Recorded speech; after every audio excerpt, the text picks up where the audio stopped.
Some things on the internet are not meant to be found. They lurk in the shadows, waiting. The door was open. That was the first sign that something was wrong.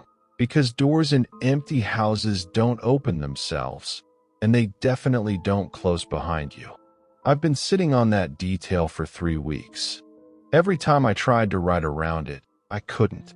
So I'm just going to say it, and we're going to move through it together. And by the end of this video, if you make it that far, you're going to understand why that detail kept me up for 4 nights in a row and why I genuinely debated whether to include the third story at all. But let's start at the beginning. 3 submissions. 3 real people. I spent time with each of them, cross-referencing locations, verifying timelines, asking the follow-up questions that most people don't think to ask. These aren't campfire stories dressed up in first-person clothing. These happened. And the third one, the one I almost cut entirely, contains something I have never shared publicly before. Something I needed to verify before I could even say it out loud. A few of you who've been here since the Millbrook Road episode know exactly what I mean when I say some places just don't want you inside them. What I'm about to share tonight makes Millbrook look like a bad dream you forget by morning. Leave your theories in the comments. Want to know what you think they actually saw in there? Story 1 comes from a woman named Daria. She just wanted to take photos. She got something else entirely. Daria opens her submission with a disclaimer. She writes, "I want to be clear that I don't believe in the paranormal. I believe in bad lighting, overactive imaginations, and the very human tendency to find patterns in chaos. I'm telling you this because I need you to understand that what I'm about to describe has no explanation I'm comfortable with, and I've tried every rational one I know." That's how she starts. No dramatics, no build-up. Just a woman in her mid-20s, amateur photographer, weekend urban explorer, methodically dismantling her own credibility before she's even begun. She'd known about the house for years. Everyone in her part of town had. A Victorian on the far edge of the suburb, empty for 6 years, the kind of place local kids triple dog dared each other to approach on Halloween and then didn't. She'd never taken it seriously. It was just a house. Old houses sit empty all the time. Then she found it on a historical registry website. Architecturally significant. Those 2 words were apparently all the justification she needed. She brought her camera. She brought Mara. In daylight, she writes, "The house was almost beautiful. Pale yellow paint gone the color of old teeth. Wraparound porch sagging gently at one end like a tired shoulder. The kind of structure that looks better in photographs than in person, which suited her fine. The garden had gone feral in an elegant way. Wild roses swallowing the fence, long grass bending silver in the breeze. It looked like somewhere a person could have been happy," she writes. "That's what I kept thinking." Mara was less convinced. Standing at the gate, she said, "I hate this. I want the record to show that I hate this." Daria told her the record would show no such thing and pushed the gate open. Every mirror inside the house was covered with a sheet. What Daria didn't know, what she couldn't have known, was that she wasn't the first person to go in that week. The first floor welcomed them the way ruins always do, with a kind of melancholy grandeur that makes you feel like an archaeologist instead of a trespasser. Daria photographed everything. A chandelier thick with dust, its crystals gone milky, still managing to catch the afternoon light coming through the tall front windows. Wallpaper that had once been gold and cream, now peeling away from the walls in long, slow curls, like skin after a sunburn. A fireplace with a cracked marble surround. A staircase that was somehow still elegant despite the water stains bleeding down from the ceiling above it.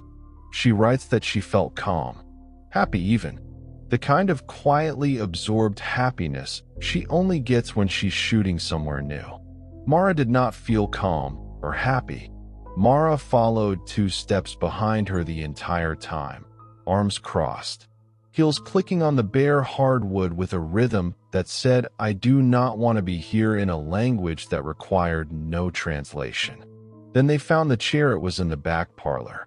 Straight-backed, wooden, completely ordinary, except that it had been pulled up to face a blank wall. Not facing the room, not facing a window, facing a wall, 6 inches from it. Like someone had sat there to stare at nothing at very close range. Mara said she wanted to leave, Daria writes. I told her it was probably just left that way. During a move, she pointed out that everything else had been removed from the house and asked why someone would stage a chair against a wall during a move. I didn't have a good answer. I suggested we go upstairs. That was a mistake. The covered mirrors multiplied on the 2nd floor. Downstairs there had been 2, one in the hallway, one above the fireplace. Up here, every room had at least one, each draped in a white sheet gone gray with age. Bedroom, sheeted mirror. Bathroom, sheeted mirror. The small room at the end of the hall that might have been a nursery. 2 of them, both sheeted, facing each other across the narrow width of the room. Then, the exception, one mirror, in the largest bedroom, had been uncovered.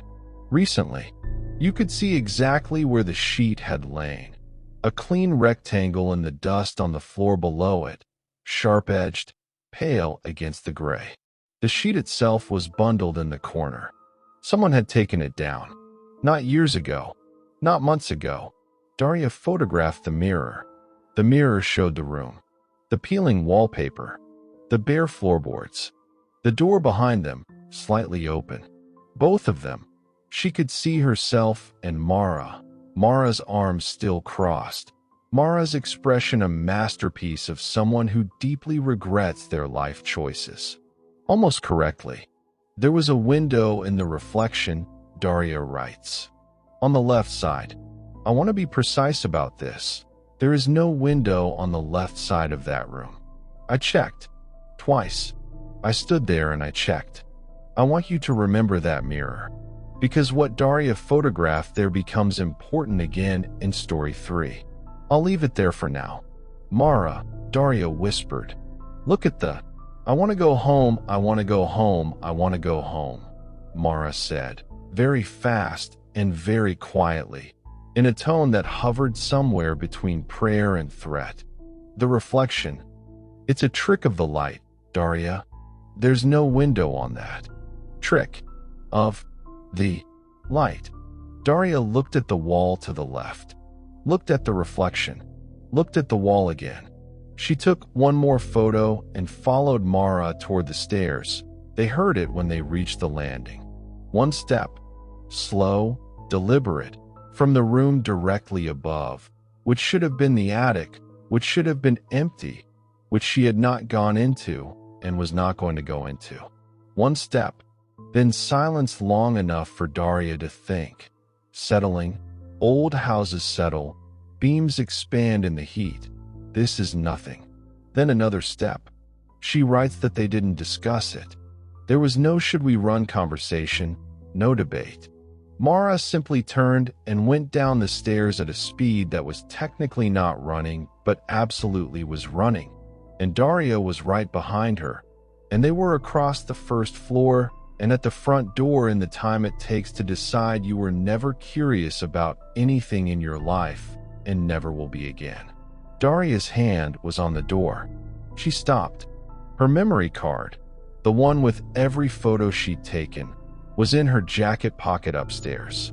She'd swapped it out for a fresh one in the parlor and left the full one sitting on the fireplace mantel like an idiot, like a person who had not seen a single horror film in their entire life. Mara was already outside. Daria went back upstairs alone. She doesn't describe the retrieval in much detail. She writes that she got the card from the mantel and that she did not look at the corner of the room where the chair would have been visible from the doorway. She tells herself, in the submission, that she didn't look because she didn't want to see something that would make it worse. Then she writes, I think I didn't look because I already knew it was looking at me. She got out. They drove home without speaking. They never went back. 3 weeks later, she developed the photos. Every image was exactly what she'd pointed. Her camera at dust, decay, elegance slowly losing the argument with time. She went through them slowly, one by one, the way you do when you're looking for something specific and hoping not to find it. The mirror photo stopped her. Both of them were there in the reflection, herself and Mara, caught mid-conversation, Mara's arms still folded. The door behind them, slightly open. The bare walls, the bare floorboards, and behind them, partially obscured by the angle, by the shadow pooling in the far corner of the reflection, a third figure, standing very still, not looking at them, facing the mirror, facing them. She still has that photo. She sent it to me. I've chosen not to share it. You'll understand why by the end of this video. Daria got out of that house. Our next person wasn't so sure they would. Cole does not ease you in. His submission opens like this. I'm not writing this for therapy. I'm writing this because Remy still won't talk about it, and someone should. That's it. No disclaimer, no context, no careful dismantling of his own credibility the way Daria did. Cole is blunter than that. Angrier. The kind of anger that isn't hot anymore. It's settled, weight-bearing, the kind you build a life around without meaning to. He and his younger brother Remy were 17 and 14 that summer. Small town. Nothing to do. The kind of boredom that makes bad decisions feel like the only logical ones. They'd heard about the house the way you hear about everything in a place like that. Slowly, repeatedly, from everyone, until it becomes part of the local geography, whether you want it to or not. A family had left 3 years prior. Overnight, Cole says, just gone. And they'd taken nothing. Dishes still in the sink, clothes still in the closets, a kid's backpack propped by the front door like someone had every intention of picking it up on the way out. That detail alone makes this house different from Daria's. There's no elegant decay here, no peeling wallpaper, and dusty chandeliers. This house is just interrupted. A life stopped mid-sentence. That's a different kind of wrong. In the kitchen, drawn on the wall in crayon at a child's height, was a picture of a house. A family standing in front of it.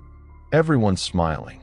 And in one window, not drawn, not colored, but pressed into the wall somehow, like a dark handprint dragged downward, a figure. Watching. They went in on a Tuesday afternoon. 2 hours later, only Cole came out running. They moved through the lower floor the way you move through something that doesn't belong to you, which it didn't, which Cole acknowledges openly in his submission. It felt like reading someone's diary, he writes. Except the diary was a whole life, and it was just sitting there, and the people who lived it had no idea we were touching it. A coffee mug on the counter with a ring of old residue inside. A child's drawing held to the fridge by a magnet shaped like a pineapple. A pair of reading glasses folded on the arm of a chair, waiting for someone who was never coming back to sit down and need them. Remy was quiet the whole time. That wasn't unusual, Cole says. Remy was always the quieter one, the one who noticed things before Cole did, and said nothing until he'd decided what those things meant. Cole didn't worry about the quiet. He should have. Remy found the child's bedroom. Cole heard him stop in the doorway and went to see why. The room was small, pale blue walls, a bare mattress on a low frame, and on the floor, arranged with a carefulness that felt deliberate in a way that made the back of Cole's neck go cold. Every toy in the room, every stuffed animal and plastic figure and wooden block, placed in a wide circle on the hardwood. Not scattered, not abandoned, arranged, like a border, like a boundary. In the center of the circle, a candle, burned completely to nothing, A pool of wax spread flat across the floor where it had collapsed in on itself. Cole crouched and pressed to Finch to the edge of the wax. Still soft. Someone had been in this room today. Possibly this morning. Possibly an hour ago. Remy, Cole said. We need to go. Remy didn't answer. Cole stood up and turned around. Remy wasn't in the doorway anymore. He was in the hallway, 10 feet away, standing completely still, staring at the only closed door in the house. The bathroom. Cole hadn't noticed it was closed before. He'd passed it twice on the way in and registered nothing. But now that Remy was staring at it, now that Cole was looking at it directly, he couldn't understand how he'd missed it. Every other door in the house was open. Every single one. This one was shut. And from behind it, a sound. Not a knock. Not a voice. A rhythm. Slow, regular, patient. Something dragging across tile in one direction, pausing, dragging back. Back and forth. Back and forth. Like something moving without urgency. Like something that had all the time in the world. Cole opens the door. He doesn't explain in his submission why he did it instead of leaving. He just says he did, in the flat tone of someone who has long since stopped judging that decision. The bathroom was empty. Cracked tile floor. A rusted towel bar. A bathtub with a shower curtain torn halfway off its rings. And in the bathtub, placed squarely in the center, turned to face the door, a child's rubber duck. Cole stood there for a moment that he cannot accurately measure. Then he writes, I know it wasn't there before. I know because I'd looked through the gap in the door when we passed it the first time. Force of habit, I guess. The tub was empty. 20 minutes later, it wasn't. Cole includes a detail here that I've never seen in any other submission. I've been collecting these stories for 3 years. This specific detail has appeared in one other case, the one I'm saving for last. He turned to Remy. We're leaving, Cole said. Right now. It already knows we're here, Remy said quietly. What does that mean? Remy said nothing, just looked at the duck. Cole made the decision fast, the way he makes all decisions. Commit first, process later. He told Remy to follow him, went downstairs to grab the bag he'd dropped inside the front door, and moved with the focused efficiency of someone who has firmly decided that whatever is happening in this house is no longer his problem. He heard Remy on the stairs behind him. Footsteps, unhurried, evenly spaced. He reached the front door, picked up the bag, turned around. The staircase was empty. Cole took the stairs back up 3 at a time. Down the hallway, past the bathroom, door still open, duck still there, still watching. Into the child's bedroom. Remy was sitting in the center of the circle, cross-legged on the hardwood, in the exact middle of the ring of toys, eyes open, hands resting loose in his lap. Awake, not asleep, not unconscious, just absent. The way a room is absent of sound after something loud has stopped. His chest was moving. His eyes were tracking nothing. Cole said his name. Nothing. Grabbed his shoulder and shook him. Nothing. He got his hands under Remy's arms and hauled him upright. Remy's body was cooperative the way a coat is cooperative, yielding without participating, and dragged him backward out of the circle, through the door, down the hallway, down the stairs, across the first floor, through the front door, and over the threshold onto the porch. Remy blinked, looked at Cole, looked at the street, looked at Cole again. Why are you sweating? He said. He had no memory of the previous 10 minutes. Cole pressed him on it, gently, then less gently, and got nothing, because there was nothing to get. Remy wasn't withholding. The time was simply gone.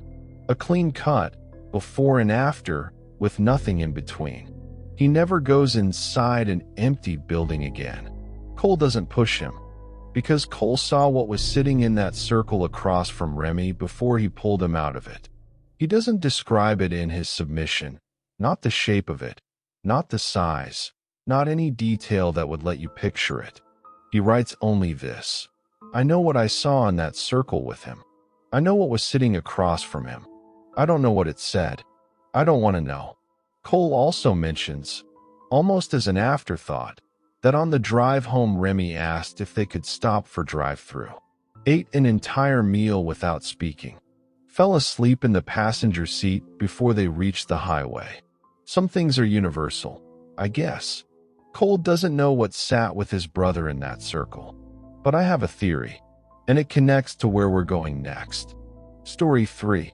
I've been dreading this one. Not because it's the scariest submission I've ever received, though it is, but because the person who sent it stopped responding 3 weeks after they sent it. Want to be straight with you before we go any further. The first 2 stories, Daria's, Cole's, I can stand behind completely. I spoke with both of them. I asked the uncomfortable questions. I'm confident in what they experienced, even when I can't explain it. This one is different. The submitter used the username MV_Holloway.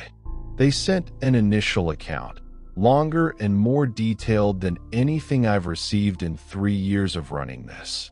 Then 2 follow-up messages, unprompted, adding details they'd apparently remembered after sending the first. Then nothing. I replied. I followed up twice more.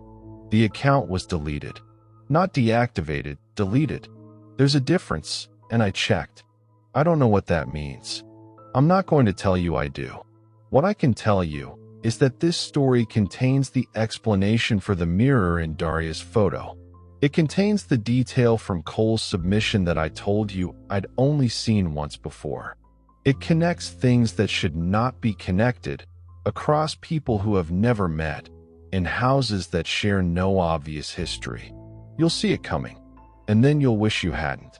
If you need to step away, do it now. I mean it. Get some water. Turn a light on. I'll be here when you get back. For those of you still with me, here is the last story. MV_Holloway didn't go looking for the house. That's the first thing that separates this story from the others, and it matters more than it might seem. Daria had a camera and a justification. Cole had boredom and a younger brother. Holloway had a storm. It came in fast, the way summer storms do, blue sky 1 minute, the kind of gray that means business the next.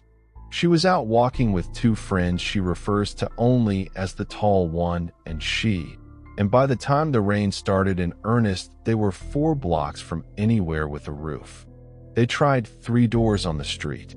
2 were locked. 1 opened. It wasn't a latch problem. She makes that clear in her submission, and she comes back to it later, and I think she's right too. The door opened cleanly, fully, without resistance, the way a door opens when someone has deliberately left it unlocked. When someone is expecting company. Inside, muddy footprints on the entryway floor. Fresh. Leading inward. Not leading back out. The house had allegedly been empty for 8 months. Holloway knew this because her friend, she, recognized it. Had walked past it for months. Watched it sit there unclaimed and unoccupied through an entire winter. It did not feel unoccupied. This is the detail I keep returning to in Holloway's account. The thing she describes before she describes anything else. The house felt present. Not haunted in the flickering light sense. Not threatening. Not cold. Present. Attentive. The way a room feels when someone is standing just behind you and hasn't spoken yet. Outside. Rain against pavement. The smell of wet concrete. The ordinary chaos of a summer storm. Inside, perfect stillness. Not a cobweb on any surface. Not a speck of dust on the floors, the sills, the baseboards. 8 months empty and not a single trace of it. And the mirrors. Every mirror in the house was uncovered. Every single one.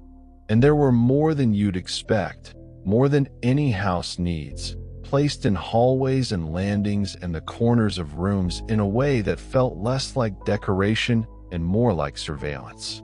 All of them reflecting the rooms correctly. The walls, the floors, the three of them standing wet and uncertain in the entryway, except the reflections were brighter than the rooms themselves. Not dramatically, just slightly, as if the light inside the mirrors was coming from a different source than the gray stormlight falling through the windows. As if, inside the glass, it was a different time of day entirely. Daria's mirror. You remember, they didn't discuss leaving. Holloway notes this in her submission with a kind of retrospective bewilderment, that none of them said let's go, not once, despite the footprints, despite the mirrors, despite every reasonable instinct pointing at the door they'd just come through. The storm was the excuse they used internally, she thinks. But she doesn't fully believe that anymore, because within 10 minutes of being inside, all three of them were following rules they had never agreed to. Don't look directly at the mirrors. Don't approach the room at the end of the upstairs hall. Don't speak above a whisper. Nobody said these things out loud. Nobody suggested them. They simply began doing them, each independently, the way you begin doing something in a dream that you somehow already know the logic of. The tall one stopped meeting his own reflection before Holloway consciously noticed she was avoiding hers. She, the friend, drifted to the left at the top of the staircase, away from the hallway that led to the room at the end, without being asked. Holloway found herself lowering her voice to a murmur mid-sentence for no reason she could have articulated. She writes, "It wasn't like being told. It was like remembering. Like the house was something I'd been in before and the rules were just coming back to me. I've read a lot of submissions. I want to be careful about how I say this. That specific description, that quality of remembering rather than learning, appears in one other account I've collected. A case I've never made a video about. A case I'm not sure I ever will." Then the tall one broke a rule. Holloway doesn't know why. She doesn't think he did it on purpose. She thinks he simply forgot, the way you forget you're dreaming right before something goes wrong. He stopped in front of the mirror on the upstairs landing, looked into it directly, and stayed there. She watched him for what she estimates was 30 seconds. He didn't move. His shoulders were loose, his head slightly tilted, his hands at his sides. He looked like a man looking at something interesting, something he wanted to understand. She touched his shoulder. He turned around. His eyes were wrong. Not dramatically. She's precise about this, almost clinical. Not black, not empty, nothing cinematic. Just, in his left eye, the pupil was the wrong shape. Elongated slightly, like a crack in something that should be whole. She stared at it. He blinked. It corrected, or appeared to correct, she adds, which is a distinction she clearly feels matters. He didn't remember standing there. "Do you hear that?" she said. He frowned. "What?" From the hallway, from the direction of the room at the end that none of them had approached, came a sound. Holloway heard her mother's voice saying her name. Not a recording, not an echo, not the wind doing something explicable with the architecture. Her mother's voice, with the specific cadence her mother used when calling her down for dinner 20 years ago. Patient, warm, certain she'd be answered. "Don't," said she, grabbing Holloway's arm. "Is that? Don't say it." Holloway looked at her friend. Her friend's face was the careful, controlled expression of someone hearing something they are refusing to hear. "What do you hear?" Holloway asked. Quietly, she shook her head. Then, after a moment, "Something from when I was small. Something I haven't thought about in years." The tall one heard nothing, he said. Or said he heard nothing. Holloway isn't sure those are the same thing. This is where I have to stop and tell you what I think is happening in that house.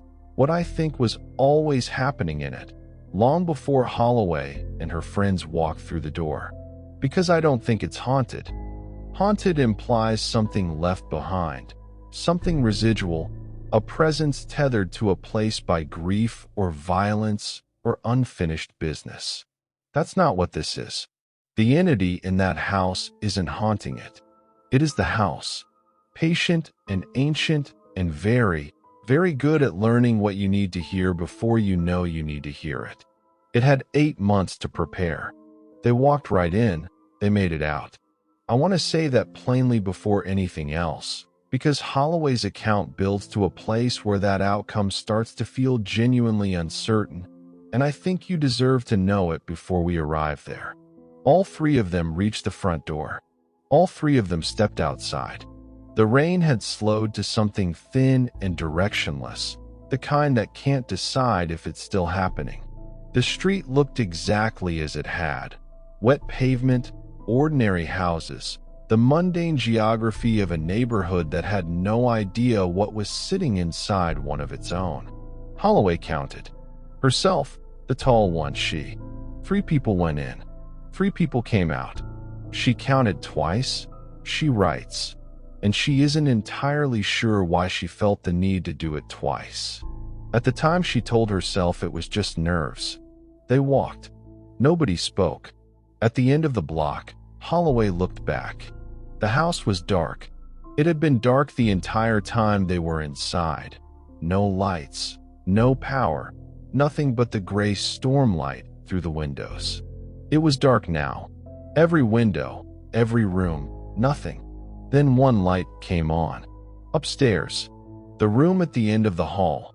The one with the rule. The one none of them had gone near. A warm, steady light. The kind that comes from a lamp, from something deliberate. It simply appeared, the way lights appear when someone turns them on. And in the window, backlit and perfectly still, for silhouettes. Not 3, 4. She counted them the way she'd counted her friends' moments before. Once, and then again because the first time didn't produce an answer she was willing to accept. For figures standing side by side. Looking out. Looking, she writes, directly at them. She counted the people beside her.